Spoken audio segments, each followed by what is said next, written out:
যখন আপনি খেলাধুলা করতে যাবেন বাবির সাথে, হুম তখন আপনি মনে করেন একবার আপনি বাবির উপরে উঠলে হুম আপনি মনে করেন ২-৩ ঘন্টা লাগা যাবে, কিন্তু আপনার গিটার পড়বে না। ও ফাইন, এটা তো দরকার। বাবির পানি মনে করেন একবারে সব শেষ হয়ে যাবে ভিতর থেকে, শুকায়া আচ্ছা যাবে। আচ্ছা আচ্ছা বাবির এই স্থানটা মানে সিলা যাবে, আচ্ছা। জয়লা পুরা ছাড় হয়ে যাবে, কিন্তু আপনার গিটার পড়বে না, আচ্ছা, গিটারের পানিও বের হবে না। এটাই তো দরকার। প্রথমত একটু অল্প অল্প হবে, আমি আগে বইলা দিলাম। তো না হলে তো আবার বলবেন যে কি বললেন, কাজ হলো না, বেশিক্ষণ থাকতে পারি না। না, আমি আজকে এটা খাবো আল্লাহর রহমতে। আপনি আজকের থেকে এটা শুরু করবেন, আচ্ছা। কিন্তু বাবিকে এটা দেখাবেন না, বুঝাবেন না।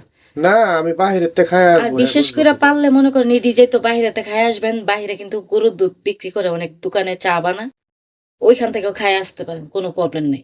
ও আচ্ছা খাই আচ্ছা। আইসা মনে করেন দরজা লাগায় ভাবিরে দইরা ফেলবে, হ্যাঁ হ্যাঁ হ্যাঁ, কপালে যা আছে। একদম গরম করে আর ফেলবো। বিশেষ করে আপনি যখন বেশিক্ষণ খেলাধুলা করবেন না, তখন ভাবিও মনে করেন আপনাকে বেশি ভালোবাসবে।